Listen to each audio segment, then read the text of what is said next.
I came home from my shift at the water treatment plant in Boise, Idaho, to find a massive prefabricated storage facility sitting squarely on my back 5 acres.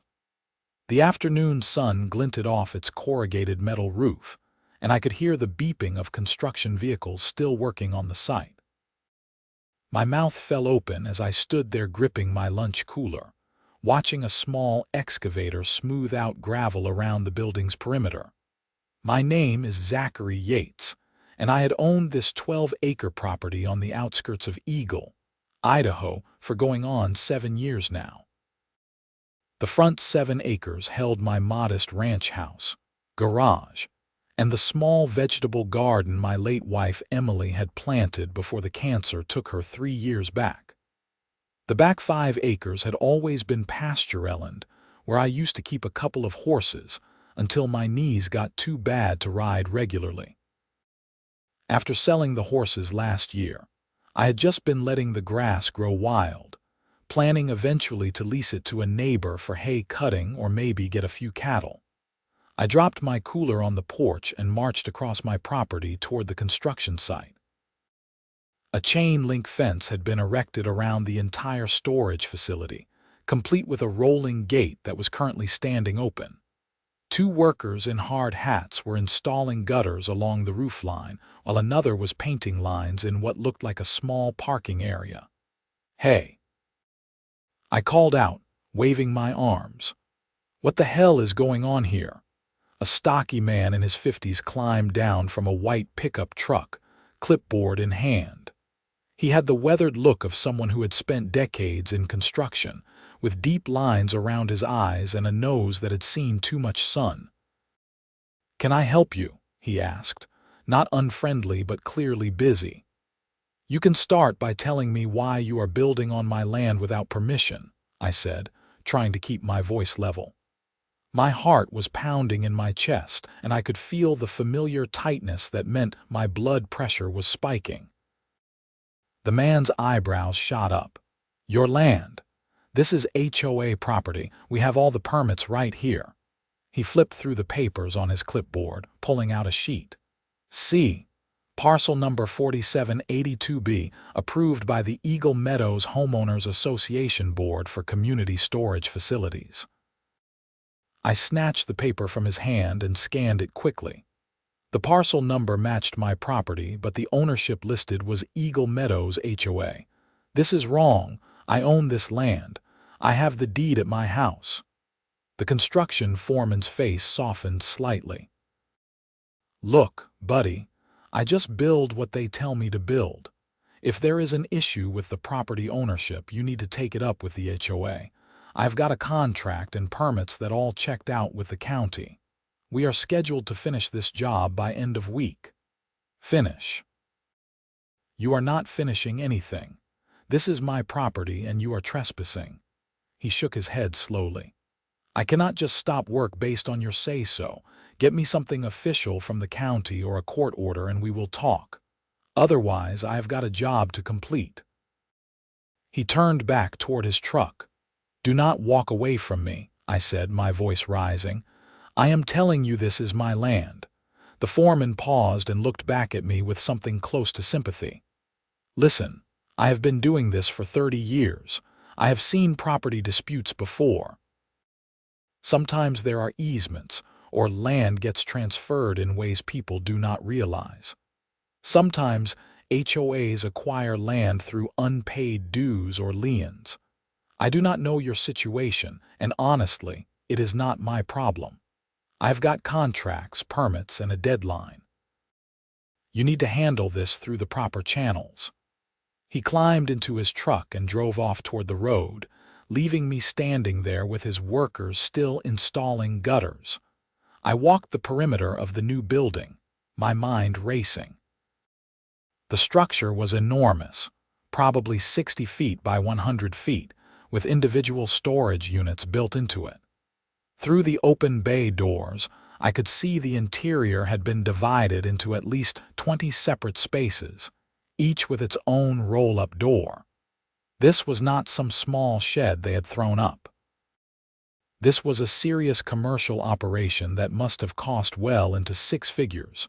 Back at my house, I tore through my filing cabinet until I found my property deed. There it was in black and white, purchased in 2018, 12 acres total including the back pasture. I grabbed my phone and called the Ada County Recorder's office, but they were already closed for the day. It was nearly 5:30. I barely slept that night, lying in bed staring at the ceiling and listening to the distant sounds of construction. They were apparently working into the evening to meet their deadline. The beeping of backing vehicles and the clang of metal echoed across my property until well after 10. First thing the next morning, I was at the Ada County Recorder's office when they opened at 8. A pleasant woman named Martha helped me pull up my property records on the computer system. My deed was clearly registered, showing me as the sole owner of all 12 acres, but when she dug deeper, she found something else. "Here," she said, pointing at the screen. There was a filing made 6 months ago. The Eagle Meadows HOA filed a claim for adverse possession on the rear 5 acres of your property, parcel 4782B. According to this, they claimed the land had been maintained and improved by the HOA for more than 5 years, and since you had not objected or used it, they were claiming ownership under Idaho adverse possession laws. "That is insane," I said, feeling my stomach drop. "It is my pasture. Just because I was not actively using it does not mean someone can steal it." Martha's expression was sympathetic but professional. "I am not a lawyer, Mr. Yates, but Idaho law does allow for adverse possession if certain conditions are met. The possession has to be open, notorious, continuous, hostile, and exclusive for 5 years. The HOA would need to prove all those elements. But here is the thing, there should have been notification. Did you receive any certified letters or legal notices about this claim?" "Nothing." "Not a single piece of paper." She typed some more. "According to the filing, notice was sent to," she paused. "They sent it to 4782 Old Highway Road. Is that your address?" "No, I am at 4728 Old Highway Road. The numbers are reversed." "That would likely invalidate their claim right there. If you were not properly notified, the adverse possession process would not be valid. You need to get a lawyer involved immediately." I thanked Martha and walked out to my truck, my mind spinning. Who at the HOA had orchestrated this, and why? I had never been part of the Eagle Meadows HOA. My property predated the development by years. When they built the subdivision 300 homes about a quarter mile from my place back in 2015, I had specifically confirmed with them that my property was not included in their association. I had been grandfathered in with no dues, no rules, no connection. I drove straight to the law office of Jennifer Cooper, a local attorney who had handled Emily's estate after she passed. Her secretary squeezed me in for a late morning appointment.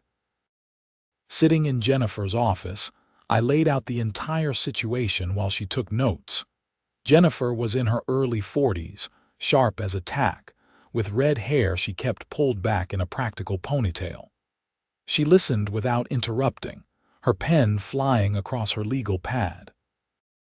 "This is outrageous," she said when I finished. "Adverse possession requires proper notice, and even if they had sent it to the right address, you would have had the opportunity to contest it before they could claim title. The fact that they have already built a major structure suggests they were either incredibly confident or incredibly stupid. I am guessing they were banking on you not fighting back, or not being able to afford to fight back. So what do I do? First, I am going to file an emergency motion for a temporary restraining order to stop all construction immediately. Second, we are going to file a lawsuit for trespass and to quiet title, which means we are asking the court to definitively establish that you own this land. Third, we are going to go after them for damages for the trespass itself. That building needs to come down, or they need to pay you for building on your land." "How long will this take?" Jennifer grimaced. "If we can get the TRO granted, we might have construction stopped within a few days.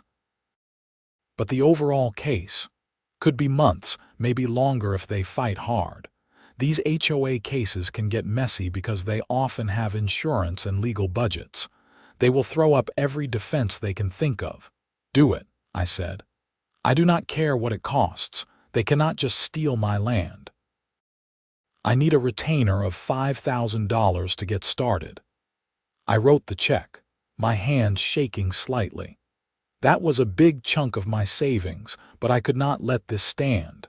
Jennifer got to work immediately, and by that afternoon I had copies of the emergency motion she had filed.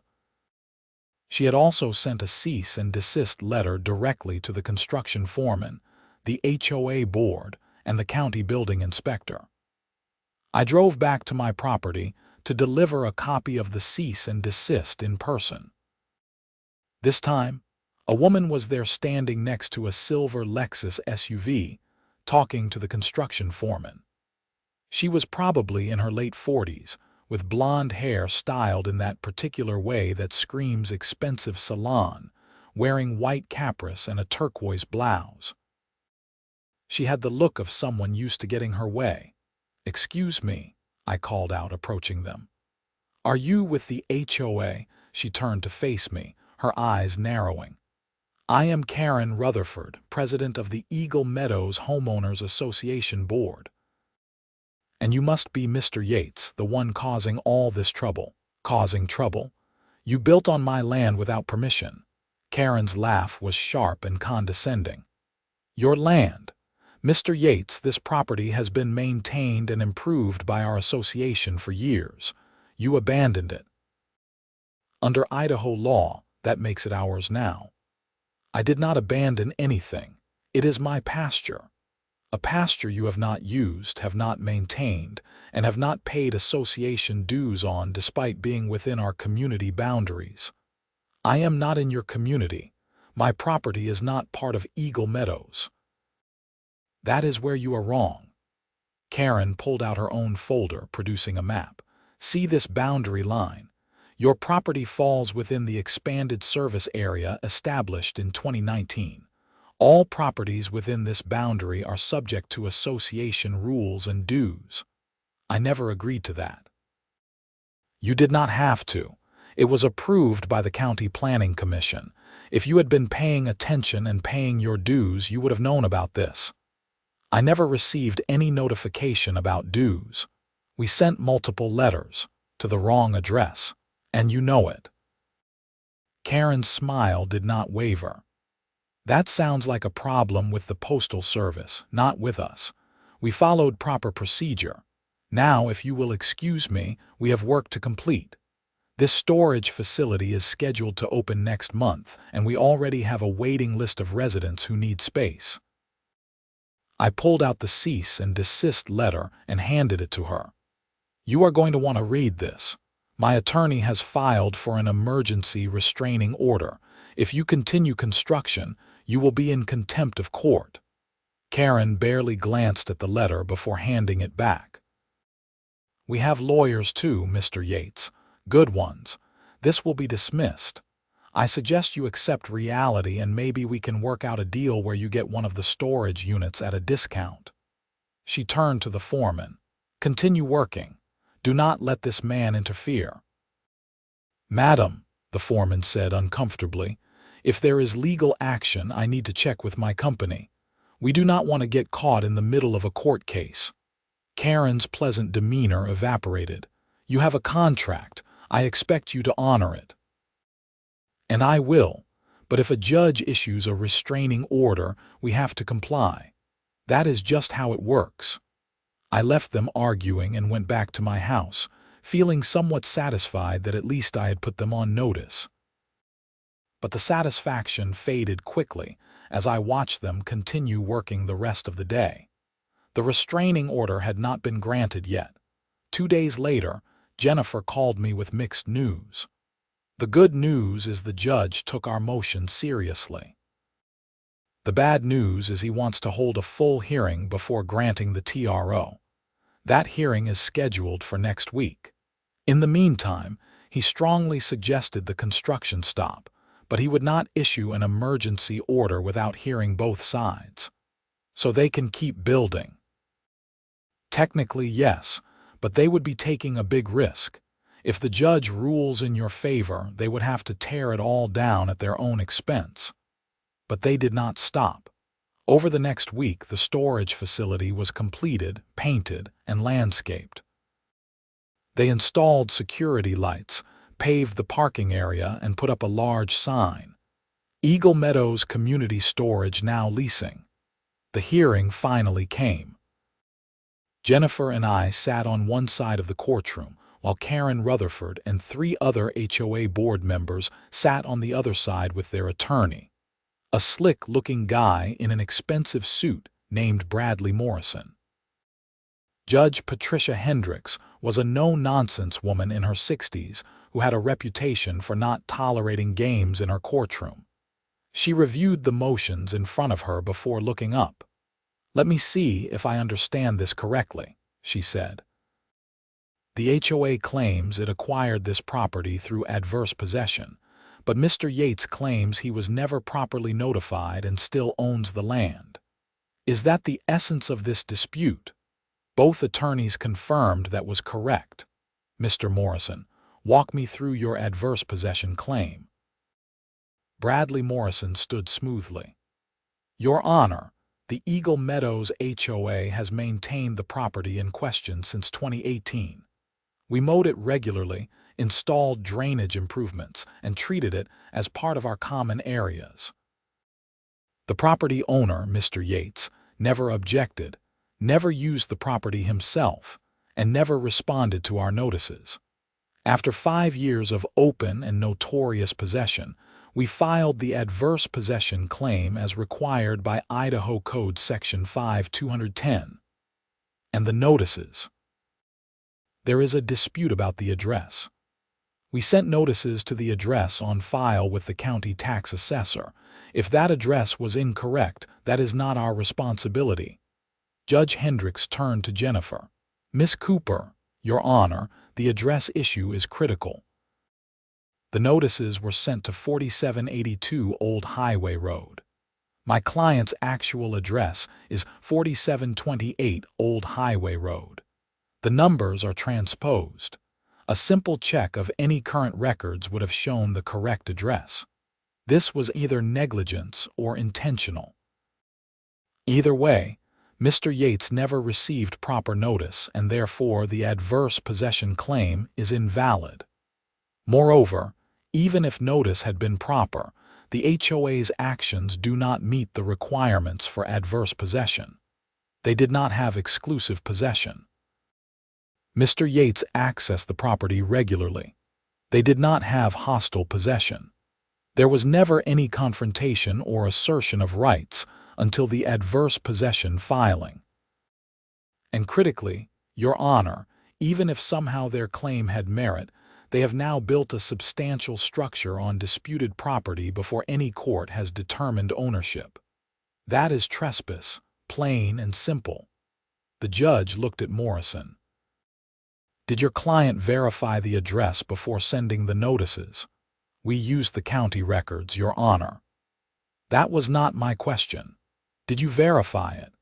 Did anyone from the HOA call Mr. Yates, visit his home, make any attempt to ensure he actually received the notices?"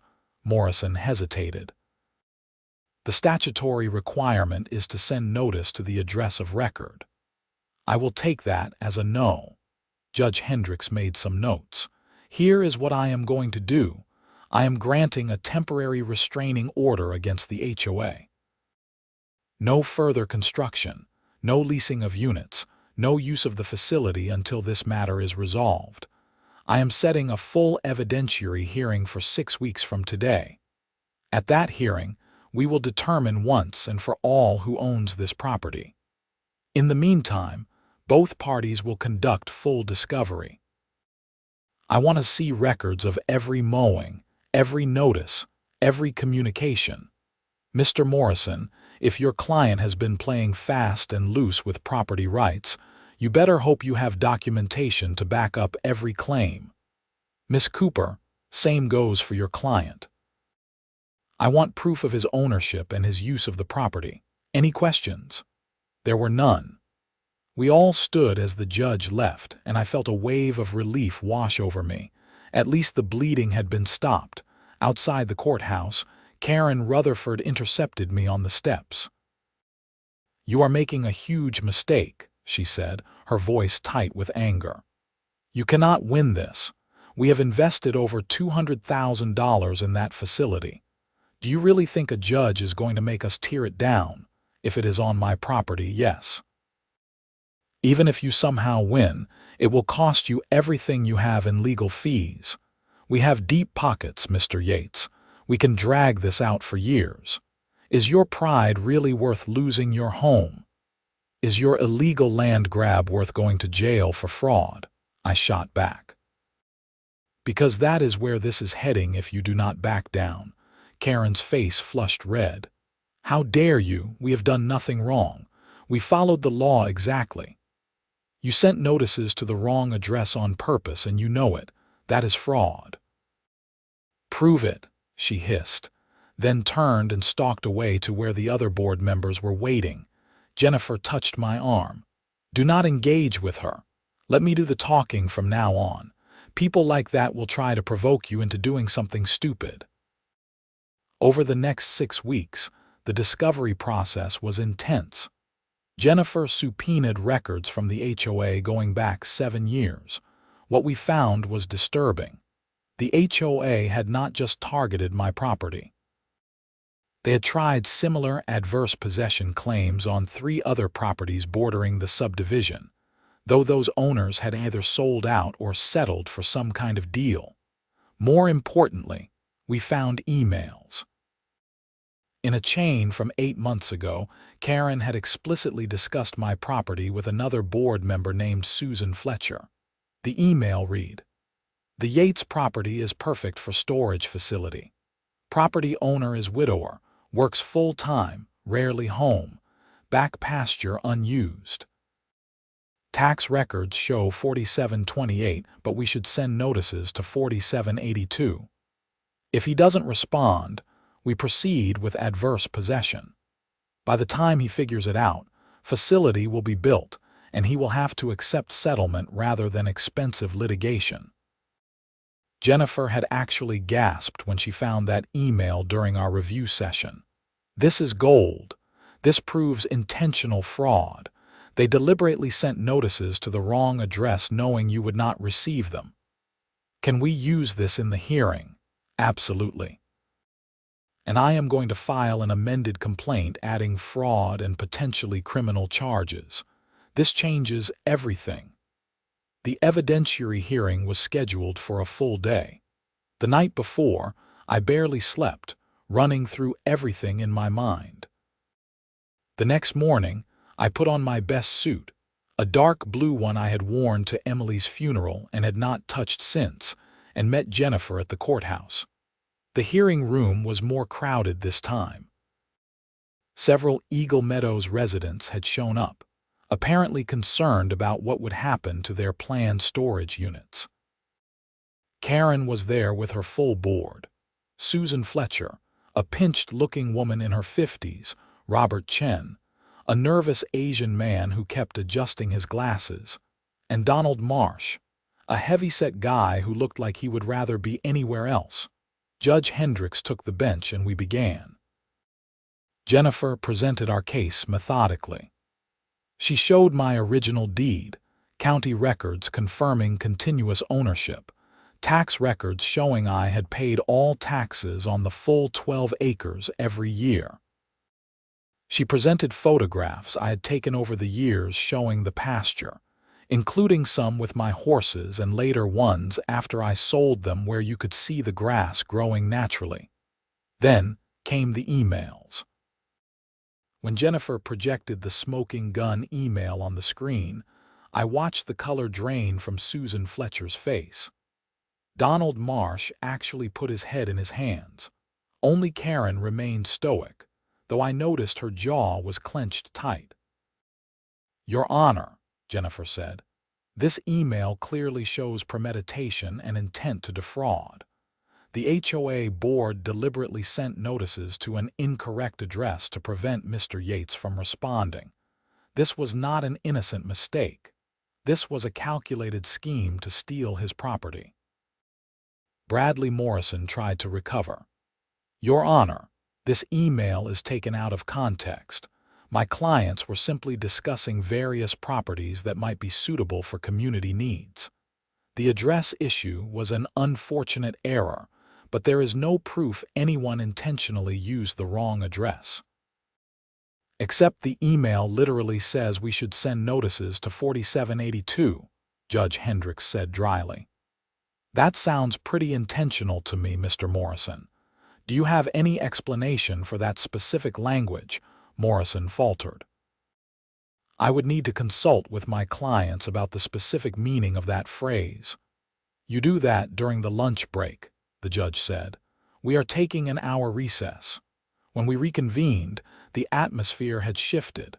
Morrison approached Jennifer before we even sat down.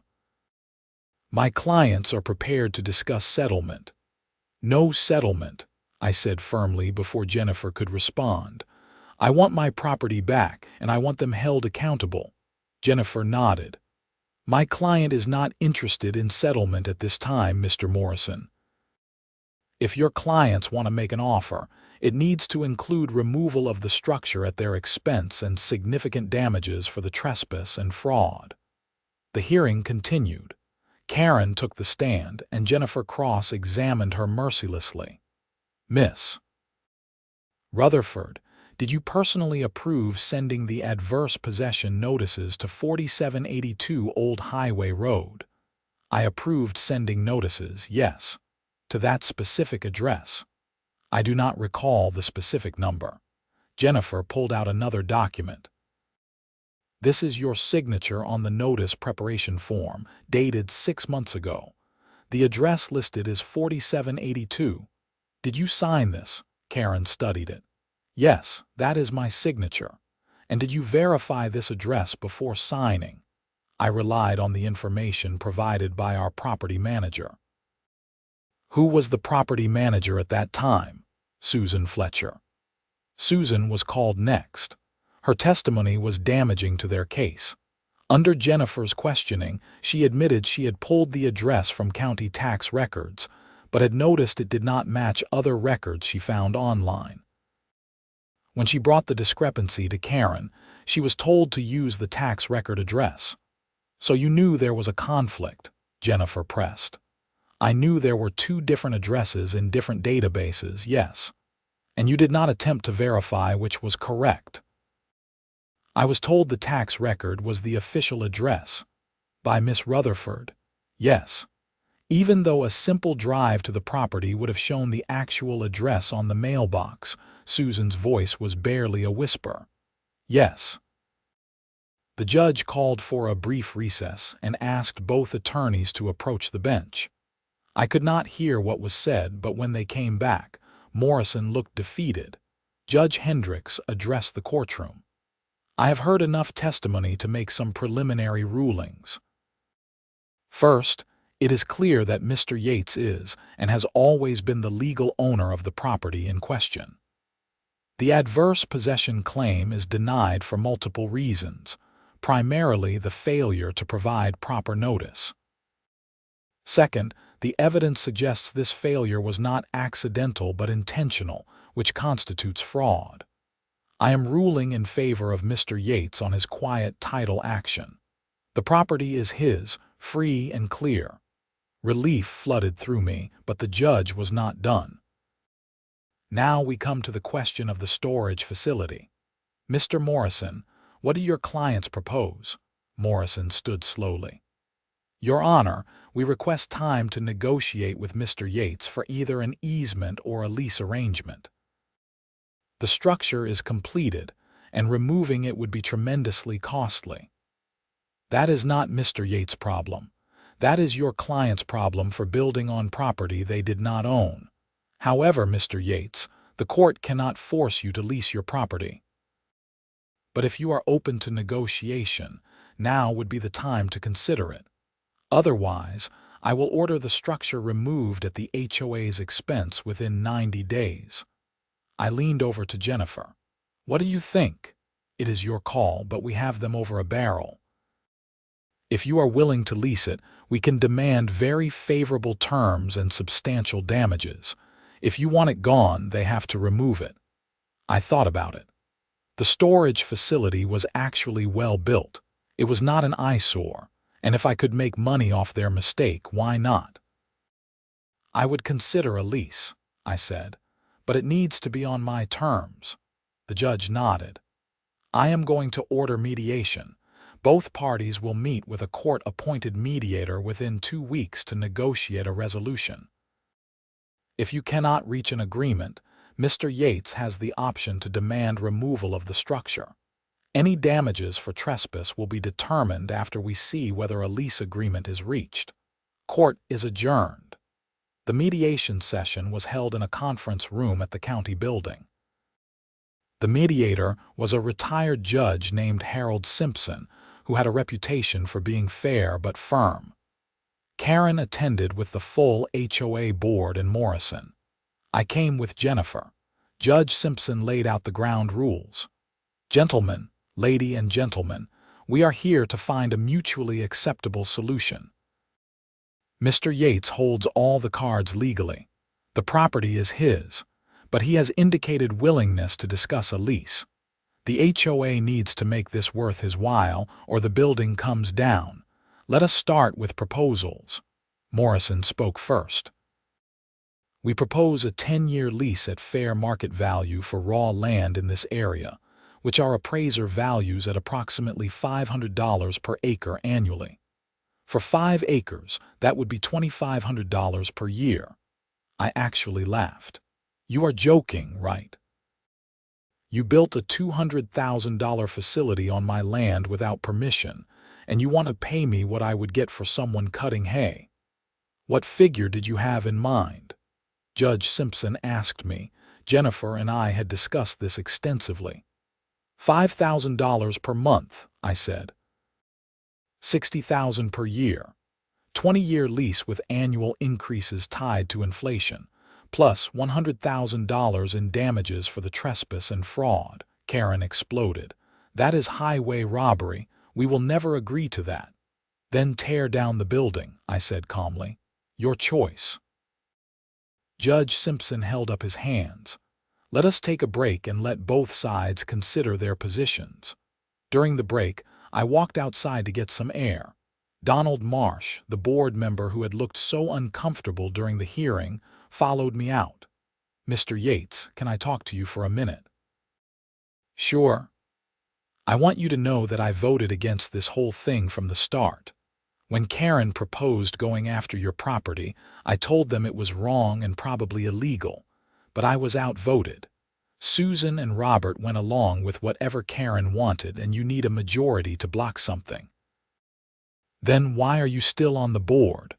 Because if I resign, Karen will just appoint someone else who will rubber stamp everything she wants.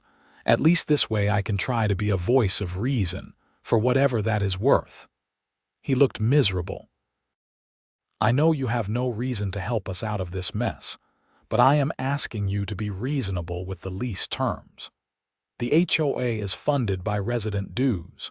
If we have to pay $60,000 a year plus damages, it will mean a special assessment. Most of our residents are regular working people, not rich folks. They will be the ones hurt by this, not Karen. What does Karen care? She lives in the neighborhood too, right? Donald shook his head. Karen and her husband bought a place in Boise Bench 2 years ago. They kept their house in Eagle Meadows as a rental property.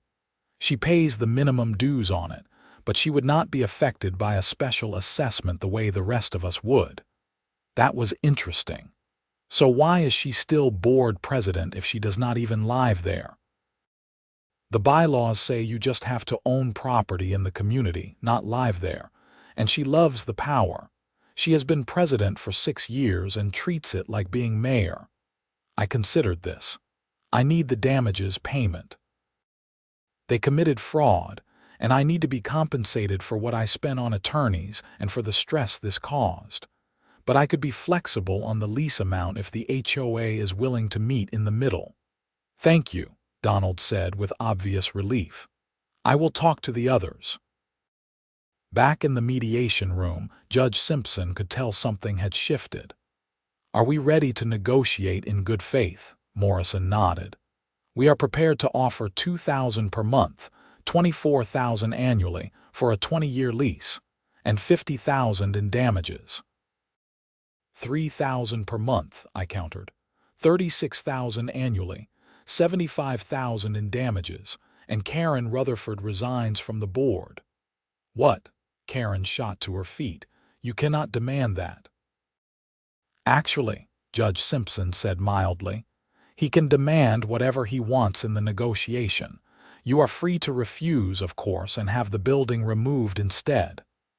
This is extortion. No, Miss Rutherford, this is negotiation. You put yourself in this position by building on someone else's property. Mr. Yates is being remarkably generous even considering a lease. The negotiations continued for another 3 hours. We finally settled on $3,500 per month, $42,000 annually, with a 3% annual increase. $70,000 in damages to be paid within 30 days. And Karen had to resign as board president, though she could remain as an ordinary board member if the residents wanted to keep her. Karen signed the settlement agreement with a pen that might as well have been a knife, given how viciously she stabbed at the paper. But she signed. The settlement also included one other critical term that Jennifer insisted on: an admission by the HOA that they had engaged in fraudulent conduct, and a written apology. That apology would be sent to every resident in Eagle Meadows, explaining what had happened, and why there would be a one-time special assessment to cover the damages. 2 weeks later, I received a cashier's check for $70,000. The lease was officially recorded with the county, and the first monthly payment arrived by wire transfer. I used part of the damages money to pay off Jennifer's fees and put the rest in savings. But the story was not quite over. About a month after the settlement, I got a call from Detective Maria Santos with the Ada County Sheriff's Office. She asked if she could come talk to me about the HOA situation. She arrived the next day, a sharp-eyed woman in her 30s wearing plain clothes and carrying a notebook. We sat in my living room while she explained why she was there. Mr. Yates, we received a referral from the county prosecutor's office regarding your case. They reviewed the evidence of fraud and believe there may be grounds for criminal charges. I have been assigned to investigate. I thought the settlement closed everything out. Your civil case is closed, yes, but fraud is a crime, regardless of whether you were compensated in a civil settlement. The state has an interest in prosecuting people who commit fraud, especially in real estate transactions. It undermines confidence in the whole system. I have been reviewing the evidence, including those emails. I need to ask you some questions. I told her everything I knew. She took detailed notes, asked follow-up questions, and recorded our conversation with my permission. I am also talking to the other property owners who were targeted with similar schemes, she said. If we can establish a pattern of behavior, it strengthens the case significantly. What the HOA board did to you appears to be part of a larger scheme to acquire property through fraudulent adverse possession claims. 3 months later, Karen Rutherford and Susan Fletcher were charged with criminal fraud. Robert Chen was charged as well but negotiated a plea deal in exchange for his testimony. Donald Marsh was not charged after prosecutors determined he had genuinely opposed the scheme and had not participated in the fraudulent aspects. The criminal trial was faster than I expected. Chen testified that Karen had masterminded the entire plan, identifying multiple properties around the subdivision that could be taken through adverse possession. The scheme was not just about getting land for the HOA. Karen had set up a side company that would manage the storage facility and other acquired properties, paying herself a management fee. She stood to make substantial money from property that did not belong to her. Susan Fletcher broke down on the stand, admitting her role and apologizing. Her attorney argued she had been manipulated by Karen and feared losing her position with the HOA.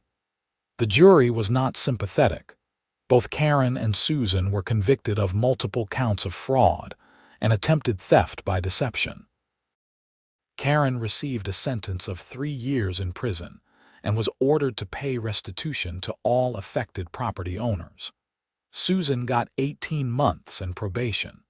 Both were also barred from ever serving on an HOA board in Idaho again. The Eagle Meadows community went through a painful reckoning. Many residents were shocked to learn what their board had been doing. There was a special election for new board members. Donald Marsh was elected president, and he reached out to me personally to apologize on behalf of the community. "We are going to do better," he told me over coffee at a local diner. "We have implemented new oversight rules. All major decisions require approval from a majority of homeowners, not just the board. And we are requiring annual audits by an independent firm." What Karen did damaged trust with the community and with our neighbors like you. We want to rebuild that. I appreciated his effort. The storage facility ended up being a decent arrangement for both of us. The HOA leased out units to residents, which actually helped property values in the area by giving people a place to store boats, RVs, and excess belongings. I got a steady income stream that nicely supplemented my pension. I kept my front 7 acres exactly as they were, but the back 5 were now generating more income than I ever could have gotten from hay cutting or cattle leasing. One afternoon, about a year after everything was settled, I was working in Emily's old garden, pulling weeds and thinking about planting some tomatoes, when a car pulled into my driveway. It was a woman around my age, maybe late 50s, with kind eyes and auburn hair going silver at the temples. "Mr. Yates," she called out, approaching carefully. "I hope I am not bothering you. My name is Margaret Torres. I live over in Eagle Meadows, and I just wanted to thank you." "Thank me for what?" "For fighting back against Karen and the board. My husband and I were one of the other families they tried this on. We own 2 acres on the east side of the development. They tried to claim an adverse possession on our back lot, where we were planning to build a workshop for my husband's woodworking. We ended up settling with them before it went to court because we could not afford the legal fees. They paid us $20,000, which seemed like a lot at the time, but the land was worth more than that. If you had not pushed back and exposed what they were doing, they would have kept getting away with it. The prosecutor used our case as part of the criminal charges, and we were awarded additional restitution. We finally have enough to build that workshop." "I am glad it worked out," I said, genuinely pleased. "Would you like to come to dinner sometime?" she asked, a bit shyly. "My husband makes a wonderful lasagna, and we would love to have you over as a thank you." I hesitated, old habits of solitude rising up. But then I thought about what Emily would say. She always told me I should not close myself off from people. "I would like that," I said. That dinner led to more invitations. Margaret and her husband Frank became friends, and through them, I met other neighbors I had barely known before. The whole ordeal with the HOA, as stressful and infuriating as it had been, ended up connecting me to the community in a way I had not experienced since Emily died. The monthly lease payments kept coming like clockwork. After the first year, I took some of the money and donated it to a local legal aid clinic that helped people who could not afford attorneys in property disputes. Jennifer told me about a case they were handling where another HOA in Meridian was pulling similar stunts, and I wanted to help people fight back. I also used some of the money to finally take the trip to Alaska that Emily and I had always planned, but never managed to make before she got sick. I spent 2 weeks fishing and hiking and thinking about how strange life could be. A year ago, I had been angry and violated, feeling like I was losing control of the only thing I had left after Emily died. Now I had more financial security than I expected, new friends, and a sense of purpose in helping others avoid what I went through. On my last day in Alaska, standing on a bluff overlooking a pristine valley, I called Jennifer on my satellite phone. "I have been thinking about something," I said. "Is there a way to create some kind of scholarship or fund to help property owners fight back against HOA overreach?" "Absolutely," she said. "We could set up a nonprofit foundation. I would be happy to help you with the paperwork."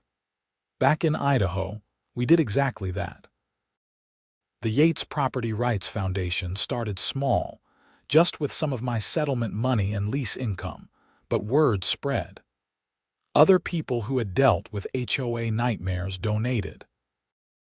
We helped fund legal representation for homeowners facing foreclosure over minor violations, people fighting improper liens, and those dealing with HOA boards that exceeded their authority.